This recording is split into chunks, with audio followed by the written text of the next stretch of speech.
She sat in the church parking lot for 20 minutes, engine running, hands shaking, because she didn't know if God would still love her if she went through with it.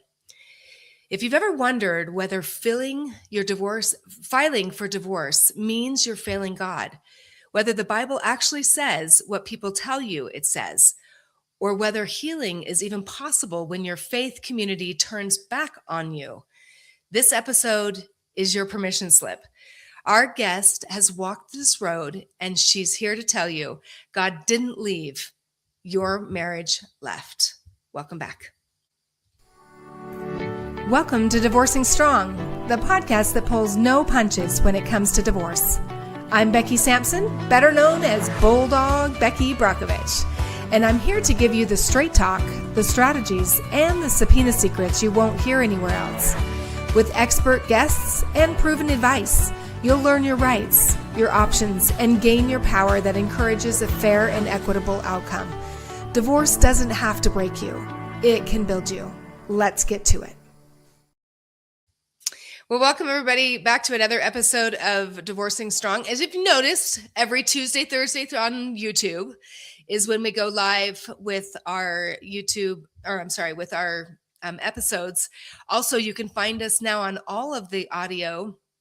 It's so fun to watch all the statistics of the people that are listening to our Divorcing Strong podcast on the audio format as well. So I just want to say thank you for joining us. Thank you for taking notes. Thank you for sharing. Thank you for referring people that are going through divorce. I totally get it. It is so tough. And today our guest is one that I met a couple weeks ago on a networking group that I'm a part of. And it's so fun because she has a name almost exactly like mine. And so, and this is probably one of the only episodes that we've done so far that we're really going to be talking about faith, the faith journey that we go through when we're going through divorce. And I'm telling you, even for me, it was absolutely bar none important for me to be close to my own faith, because I believe that there's just no way I could have navigated what I went through if I didn't have the power and the influence of God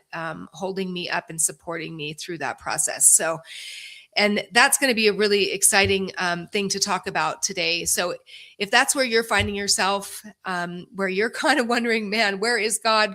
What's his purpose in helping and supporting me through something that usually we wouldn't think divorce is what we should be doing, but sometimes it's necessary in order for, and I truly believe, this is my own personal belief, is that God doesn't believe in having you stay in a very unhealthy situation and something that's going to be hurting you. And sometimes that's the reason why we have to walk away.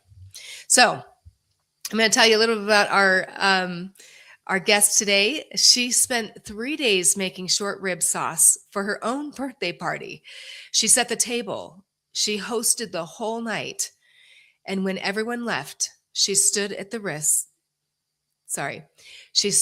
sink alone, scrubbing the stock pot, bone tired, telling herself it was fine. This was the moment that Becky Swanson realized that she had spent her entire life taking care of everyone except herself. And that pattern, if followed, her straight into a marriage, through her divorce, and into the question every Christian woman is terrified to ask: does God still love me if I leave? Becky is a certified divorce coach, an ICF-certified coach with over a decade of experience, an ELCA pastor, and a divorced and remarried mother who rebuilt her life from the inside out.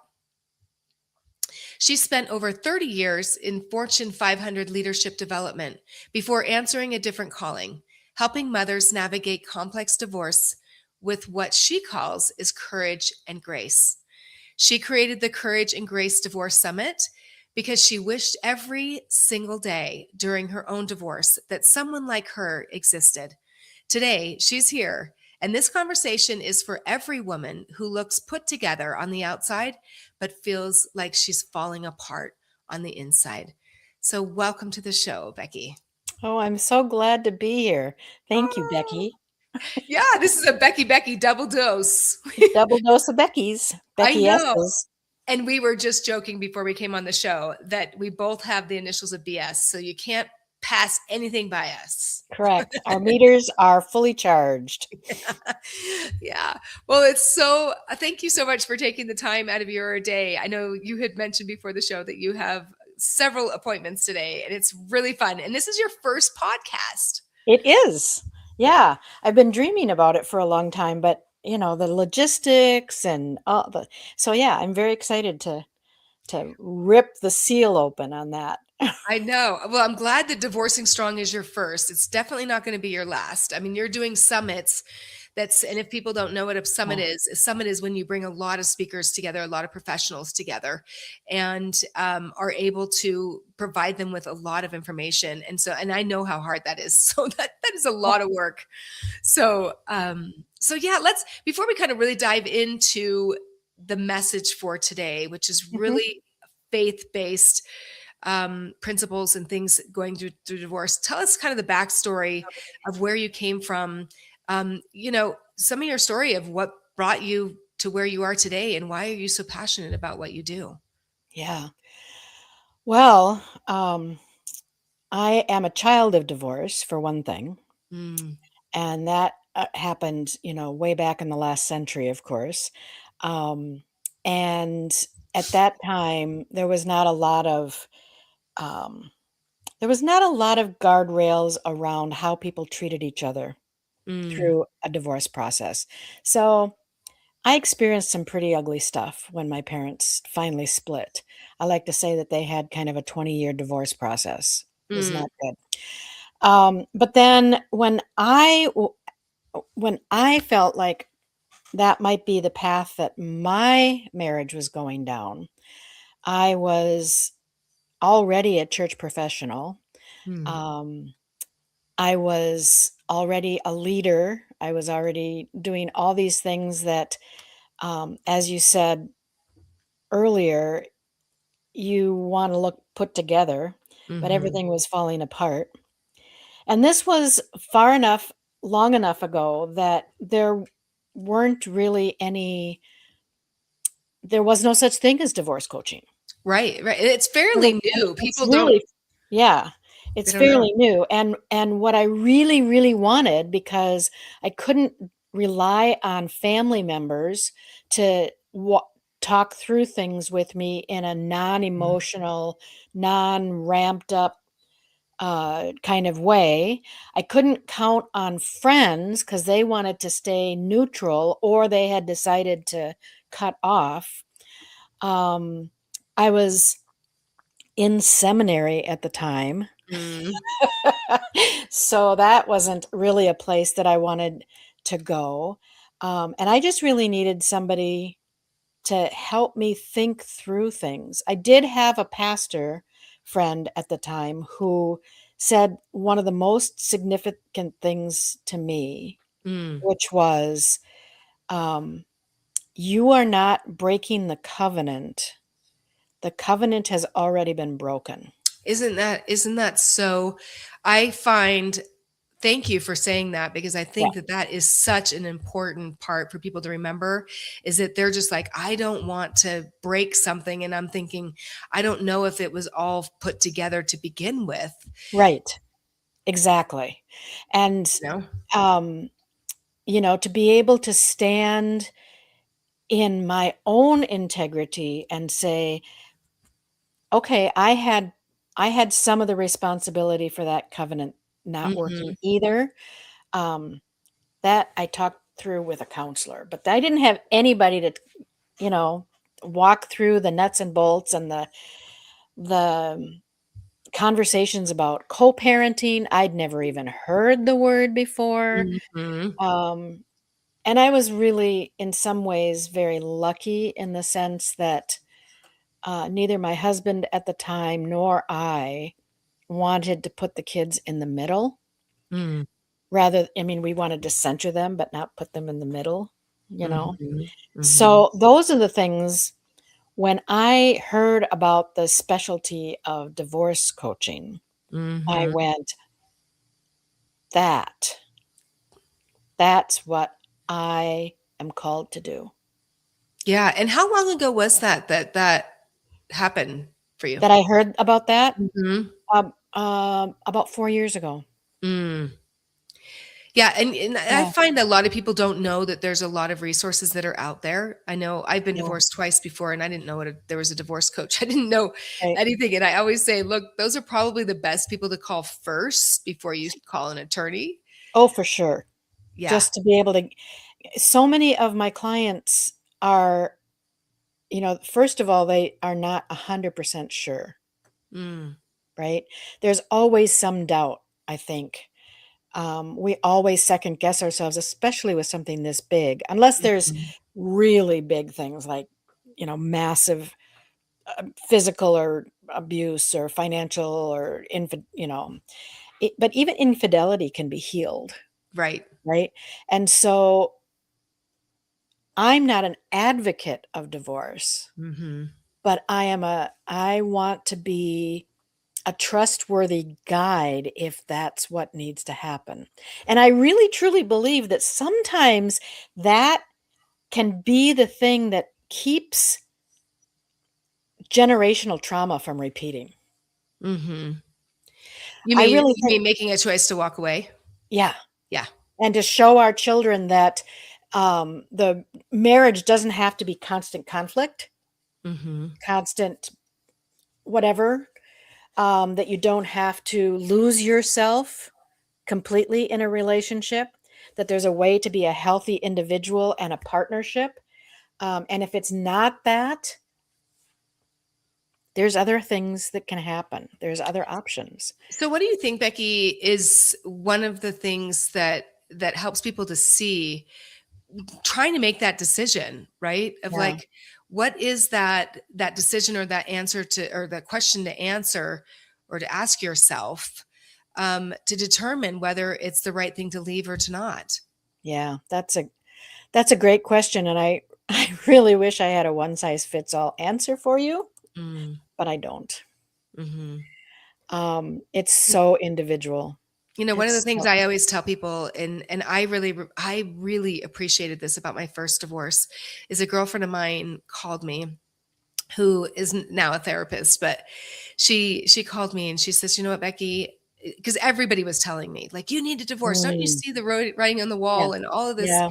I Mm, mean, everybody has their own opinion. And she called me and right. she goes, "Look, you will know when you need to make a decision, whether it's to stay or to go, and Yeah. only you get to determine. And you don't have to decide that today." And Right. that was like took all the pressure off of me. And I Exactly. just thought, okay. And it was only within a couple weeks after that that there was an incident that happened that the clarity came like that. So Yeah. I think you're right. I think it's not just a one off question. It's a journey, It's and really, totally. hmm. And you can walk as an individual a long way down a healing path before you have to make that decision or Hmm. before that decision is forced for you. So I guess I would say that if you're wondering, it might be time to get in with a counselor or a Hmm. coach and unpack some of those questions, but they're not going to give you an answer, Hmm. Or they unfortunately. shouldn't. Correct. Let me rephrase that. They shouldn't be giving you an answer, Yeah. because that would be their answer, but they should Mhm. be helping you find your answer. Yeah. Exactly. I know that there's a lot of shame, kind of as we talked about this before, the shame Yeah. around the Christian divorce and what keeps people Yeah. really entrapped. How do you feel is the best way for people to break free of that kind of thinking and the shame of it? Yeah.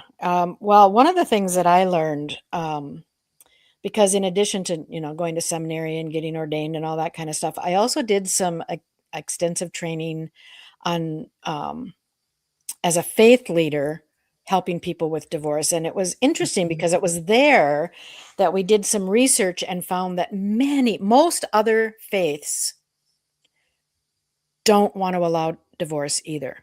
Mhm.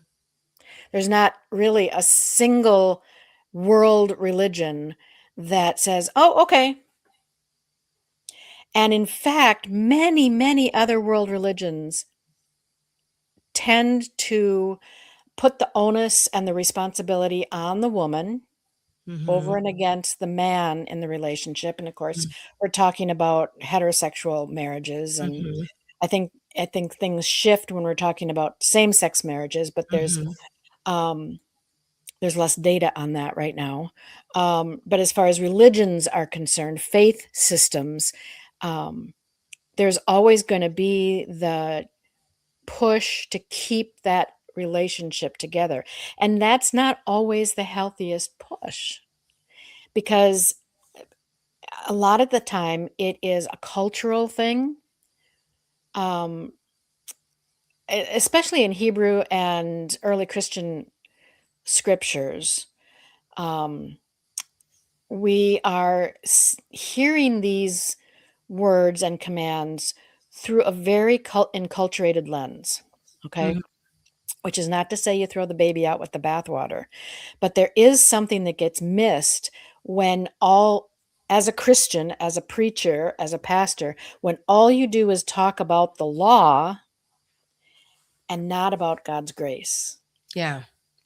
God is fully aware of how incapable we are of keeping any part of the law. The whole point of the law, and you can call the law the Ten Commandments or everything in Deuteronomy. Of course, Christians don't keep most of that, or anything that Paul says, or anything that Jesus said as law. But um, that forgets the part where Jesus talks about forgiveness Mm. and And that's compassion. it's an interesting concept because I know for me, where I got to a place of peace with both of my divorces, because my first divorce, I literally thought that my life is over. I mean, Mhm. I guess I personally didn't know a lot of people that were divorced, and Yeah, nobody in my family had been divorced. And so I was like marked. I felt yeah. marked, I should say. And, Mhm. but it was very intentional. I was very intentional to get to a place of forgiveness for myself and to him Yes. for what I did and what he did. And, we did a radio show 3 years after our divorce and cried together. And it was Mhm. our marriage was very volatile. I mean, there was a lot of Mhm. physical, emotional, and verbal abuse, and with both sides. I mean, I Yeah, was abusive to him and he was to me. And it was beautiful to see that cycle come back around where we could come to a place of peace with yeah. that. But it's a process, and It is a very long process, and it's yeah. not easy. And Mm-mm. it's not something that somebody can say you should forgive. Mhm. It's like that would be like somebody saying, well, there's a meaning in this for you, and here's what it is. Mhm. You need to do the work of making your own meaning, and you need to do the work of finding your way of opening up to, this is how I would phrase it, opening up to God's forgiveness in a way that allows you to have enough of that you can extend it to someone else. Yeah, so how did you get to, I mean, being a pastor, right? Like, how Yeah. did you get to this love that God had for you after your divorce? I mean, like, what was your process like? Mm. Well, I think everyone should have a good counselor for one thing. And if you don't have a Mhm. good counselor, find one. Mhm. Change, fire the one you got, find another one. I also had good pastoral care people. Mhm. And I I'm going to say something very controversial right now. Are you ready? Mhm. Yes, of course. I have a very big bias against people who claim to be Christian counselors. Mm. There's a number of reasons for that, and I know there are a bajillion, okay, maybe not that many, 5 exceptions to that. People that are actually trained as counselors that Mhm. also come at it from the faith perspective, but Mhm. it is so difficult to pull those 2 things together, and I've seen so much, harm done by Christian counselors who are still preaching a cultural interpretation of marriage based on first century Palestine. Yeah, I mean, so that probably goes to a question that it just came to my mind is that, what are your feelings and thoughts about, or even your experience of seeing people leave the church or leave their religion or leave their faith because they feel ostracized or they don't feel Yeah. accepted or they feel like they've done it wrong. So it's This all is that one of shame. Yeah, this is the one of the things that breaks my heart because Mhm. people do believe that they need to leave their because of the shame. Right. And it's not always a misperception that people are not talking to you or, that your relationships have changed. And I just wish that there was a way that maybe that's what part of what's coming for me is some sort of a group where we can say, look, God's love is for everyone, even you. Yeah. God's forgiveness is for everyone, even you. God's grace and compassion is for everyone, even you, even because you think you're not worthy anymore. Well, I mean, it's the adversary, right? That tries to Right. convince us that we are bad people for walking 100%. and taking care of ourselves. And I 100%. remember my first husband said, you walked away, you ran, and I'm like, no, I actually stood up for myself. And I actually Right. was getting healthy enough to put boundaries around that saying, look, this kind of abuse to me is not okay anymore. And Yeah. I don't see any God condemning me or making me feel bad or I am a bad person for doing that. It's Right. it's hard because when you're used to allowing somebody to do that and then stopping it, it creates some major issues. It But does. it's interesting. I when I was going through my second divorce, I was taking a class on peace building, and it Mm. was a semester of school. And I asked the guy, I said, for my senior project or for my project for the whole semester, I said, can I take on this idea of interviewing people within my own faith? Why do divorced people feel so ostracized? And why do they leave? Why, especially, and I'd only interview people that had never been divorced, never widowed. They'd never Mhm. had experience with in their family relations, not personal experience with divorce. And it was interesting the kind of things that I heard. And it's just mainly it's because they didn't understand. Yeah. They didn't understand the process. And until they had an experience themselves or someone close to them, family member, child, whatever, then they go, Right. oh gosh, Becky, I got it. I get Yeah. it. But we do that all the time, right? We discount the difficulty that an individual or a group of individuals are having in our Mhm. culture because we ourselves haven't experienced that. And so if we haven't experienced it and it doesn't bother us, I don't know how much that's really bothering them. They're just faking Right, it, right? right. And you shift that over to divorce and as soon as people are much better with with friends who have had a loss, a death of a spouse after they've lost someone close too. I mean, Yeah. you understand grief differently in your 30s or 40s after you've lost grandparents or uncles or whatever than you did in your 20s or teens where you don't get grief at all. Well, and it's too, I've also found that it's harsher, at least in my faith, it's harsher for men than it is for Mm. women. I think women typically have communities that of, Yeah, oh, we're going to come help you with your kids, we're going to help you do this, and then these men feel completely lost. They don't know where to go. They don't know yeah, who to rely on. They're relying on other, men that may or may not have gone through the same process. But this kind of goes yep, back to what we were talking at the beginning is about the fact that religions or faiths that have support groups do mhm, much better. And that's actually something I've been working on for 16 years since my first divorce is mm, going to my own personal faith. And it's a very large organization to go yeah, and say, look, there's other organizations and other religions out there that support. It's not that we're supporting divorce. no, It's we're supporting the process of healing and recovery using the yep, atonement, in my opinion, using yeah, the atonement to heal. yep, But we've got to have somewhere for them to go, or else they're going to leave and go somewhere else. yeah, exactly. And it's interesting. You say that about the the path for men, which I think is absolutely 100% true, and mine was Mhm. exactly opposite. Mm.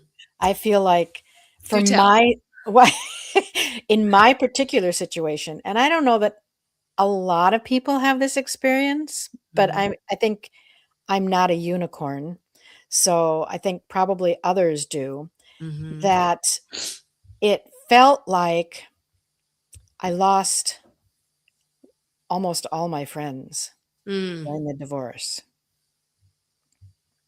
Almost all of our relationships were through the church that I was serving at the time. Mhm. And before the divorce happened, I went to serve at a different church. I Mm. let my kids stay at the church that they had grown up in. Choice, would I make that again? I don't know, but it was. Dad Yeah. and kids went to the one that I had served, and I was at another church. And when we split, I didn't get to talk to those people really. Well, I mean, and a few naturally have because come you're not back around as much, because right? I'm not around, but Right. it was like they were still neighborhood friends, and it was Mhm. just it was weird, and it was hard, and it was grief filled. Mhm. So I think for somebody whose life really revolves around a faith community Mhm. and they have that experience, even if it's not all, um, that's a kick in the gut too.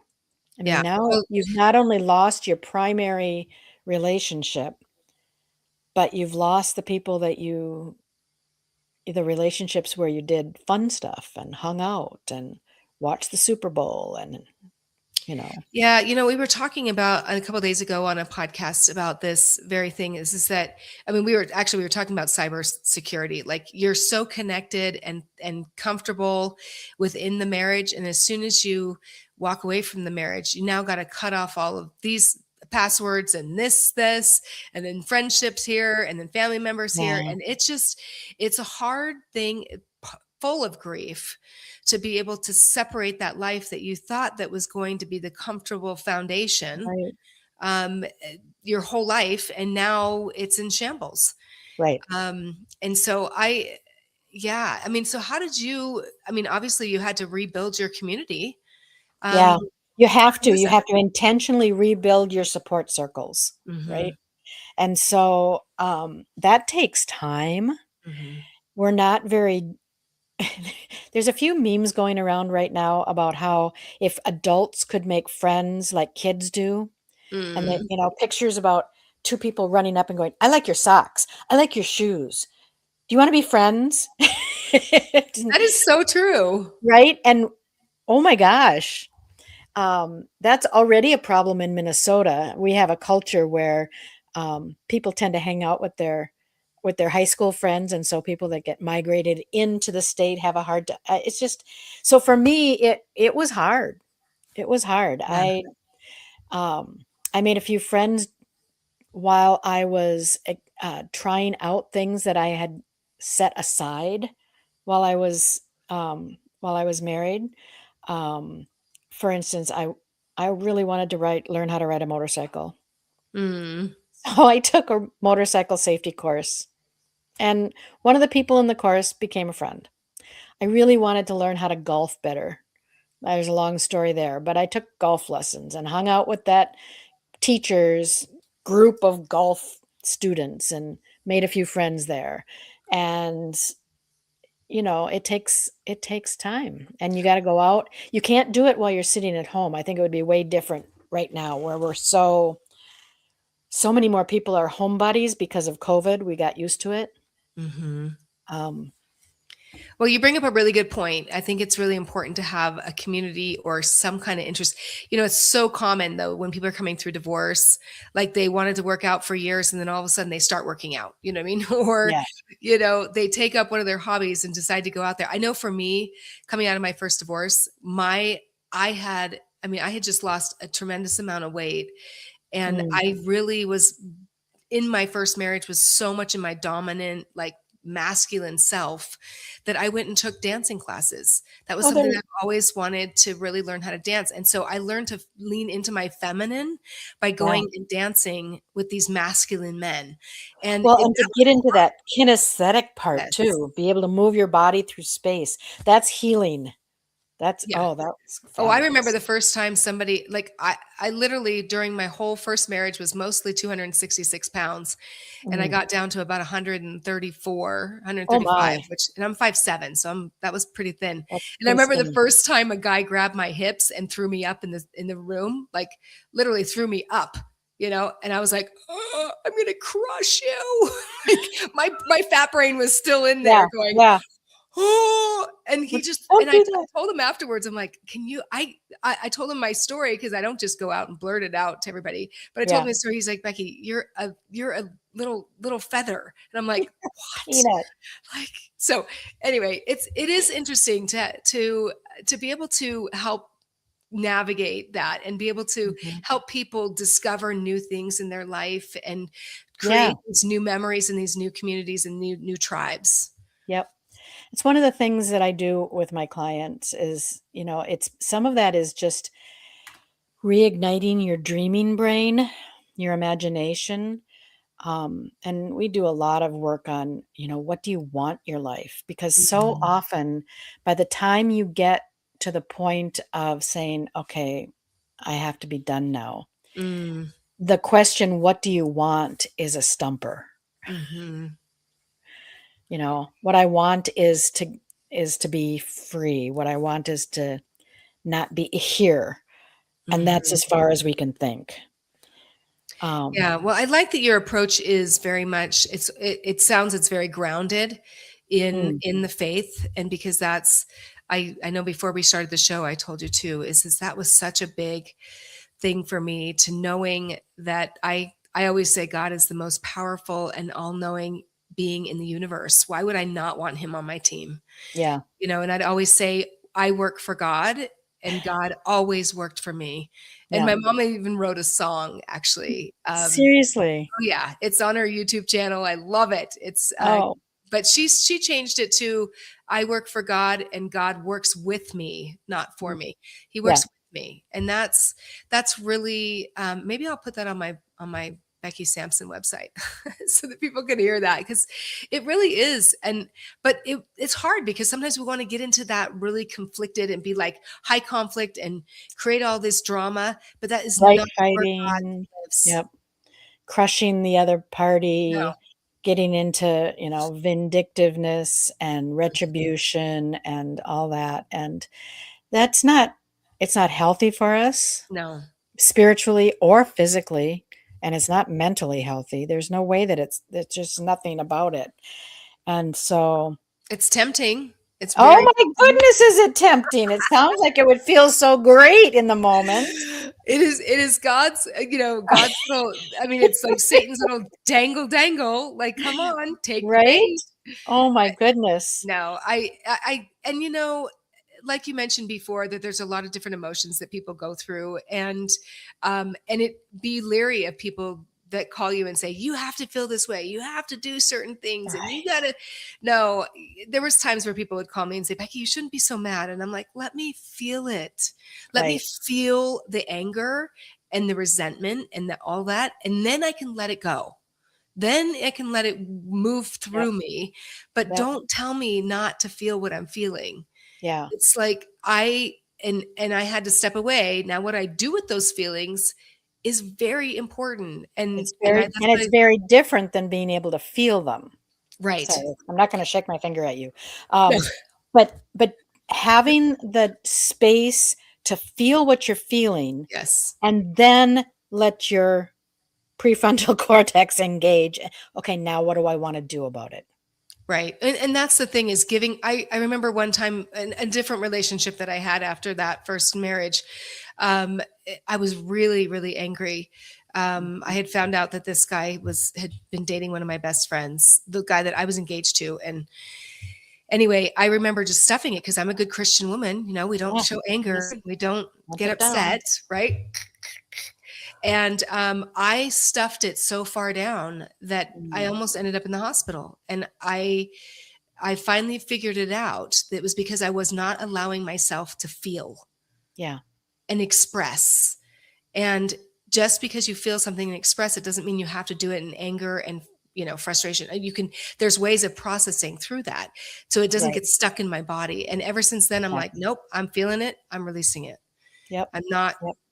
going to do The that to me. whole field of trauma, somatic healing, Mhm. neuroplasticity, all of the proprioception. I can't even say all the words, but Yeah. that whole field is that it's coming more and more into the public eye is so important about how do we healthfully discharge the emotion Yep. so that we can move forward in our lives. And that And has people like yourself, right?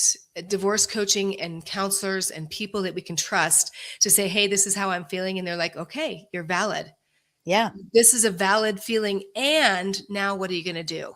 What's the plan so that we can make some good, healthy, don't make decisions when you're feeling those strong feelings because, What's your higher self? What's your yeah, connection to the divine, but yes. also what's your higher self, your best self? Who do you want your children to see you as So one of when the all things is I'm said and really, done? you don't know this, and I don't know if I've even shared it on our show, but I've been helping my mom do AI songs with all of her poetry and everything. Oh And yeah. I cannot wait to do the AI song from this episode Oh, because what I do is I take our transcript from this episode, throw it into AI, and have it create a song that oh gives my. people hope with based on what we say and what Oh, we've talked about. I can't wait to hear it. And so, yeah. So, I mean, if people want to go, it's called Divorcing Strong. It's actually a red album. It's an old picture of me, but it's got God's little arms like this in the back, and it really, it's beautiful because each one of these topics that I have for the Divorcing Strong podcast, um, when I really feel strongly about that topic, I'll put it into that AI. And then this music, it's just music was such a big part. I don't know Mm, if you had that experience too, but music to me, every time I was walking on the beach, I always called it God's playlist that would mhm. just, I have it on random. So it was like, it was what God wanted me to hear that day. Yeah. Music has been a big part of my life. I started playing music when I was 5. Mm. So, and I spent many of my first years in ministry as a church musician. So, Oh, I love it. um, and, spent years in public school as a band and choir director, and, so yeah, yeah. See, it must be Um, the Becky Swanson, Becky Sampson thing because I I sing, think so. I play organ and Oh, piano. yeah, there you go. It must be it. It must I be it. love it. Well, thank you so much for coming on the podcast. I honestly could talk to you for a much longer time because I think this is a very important aspect when it comes to our faith and Mhm. going through this journey, which is one of the most difficult things in our life to It do. But really is. I personally don't recommend anyone doing it without God or divine knowing and without the support that way because it's too hard. It's too hard, I think, without Yeah. it. So I appreciate what Oh, you do. And you tell everybody kind of where they can let me put your banner on so they can see oh, where to get a hold of you. yeah. Um That you can look me up at my main website, beckyswanson.com. As you mentioned earlier, I'm hosting uh, summits. I hosted one in February. The next one is May 8th, right before Mother's Day. oh, And that you can find information about that as we put that together at courageandgracesummit.com. So awesome. courage and grace summit, no spaces.com. Um, and I'm And I'll looking make forward sure to that's that in the one. show notes so that people can go there as well. Okay, great. And I just appreciate, and they can reach out to you through your website. And Yeah, that, or just email at becky@beckyswanson.com. That's easy to remember I too. know you and I have like almost the same exact web address because mine's BeckySampson.com. It's just Well, super easy. I love I it. just Well, awesome. Well, I have my one question to ask oh, you yeah. here is what does divorcing strong mean to you? Divorcing strong means, yeah. So what it means to me is that at the end of the process,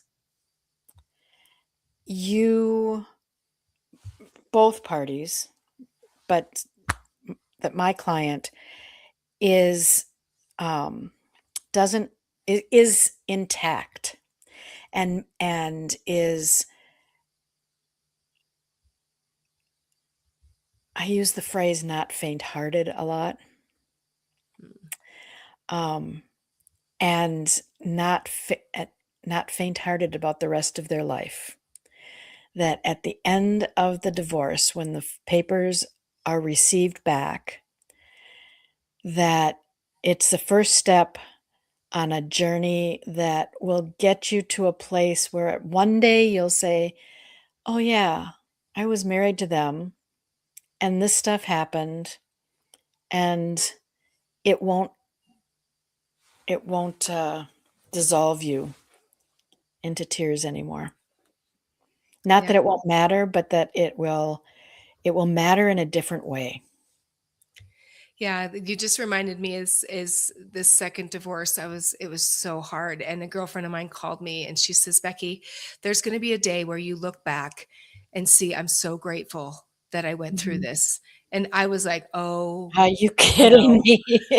I look back now being married to the third husband and last, and just the beautiful life that I live, not perfect, but the No. beautiful relationship. And I look back and go, I'm so glad that I went through what I did so that I could help and Mhm. serve other people. And so Yeah. I do believe when we can get to that place of forgiveness and love and acceptance, it Yep. is absolutely where your power comes from. So thank you so much for